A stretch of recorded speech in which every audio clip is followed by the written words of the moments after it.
जिस्म साकिन पड़ा है, चारों तरफ रोने की आवाजें हैं, लेकिन आपका सफर शुरू हो चुका है। क्या आपने कभी सोचा है कि जब रूह इस मट्टी के जिस्म को आखिरी बार देखकर ऊपर उठती है तो सबसे पहले उसका सामना किससे होता है? वो कायनात का कौन सा ऐसा दरवाजा है जहां से वापसी का कोई रास्ता नहीं? आज हम आपको लेकर चलेंगे उस सफर पर जहां इंसान बिल्कुल अकेला है, लेकिन उसके गिर्द फरिश्तों का हुजूम है।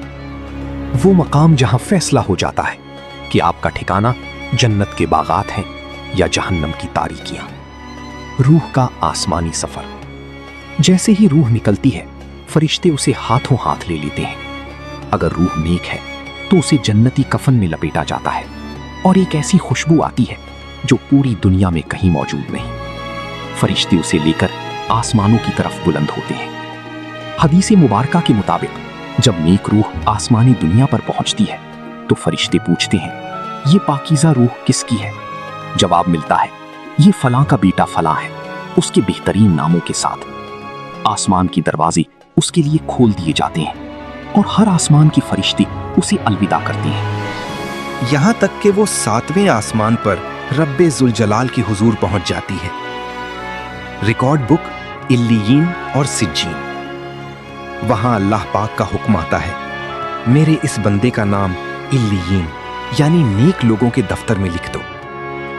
लेकिन दूसरी तरफ वो बदनसीब रूह है जिससे बदबू के भपके आ रहे होते हैं। जब उसे आसमान पर ले जाया जाता है तो आसमान के दरवाजे उसके लिए नहीं खुलते।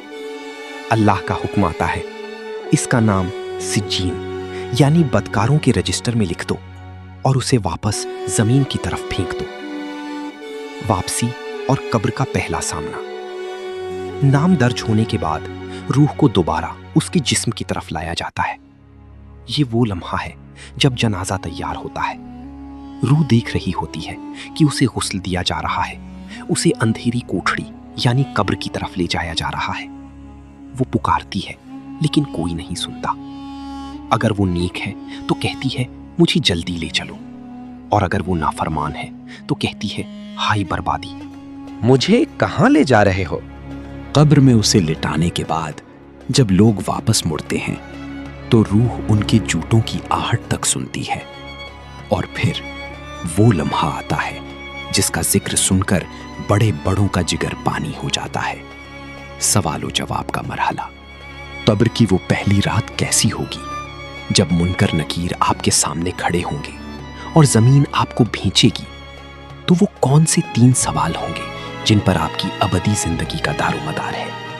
क्या हर कोई उनके जवाब दे पाएगा या ज़बानें लड़खड़ा जाएंगी? ये सब हम जानेंगे अगली वीडियो में, क्योंकि कब्र या तो जन्नत के बागात में से एक बाग है या जहन्नुम के गढ़ों में से एक गढ़ा।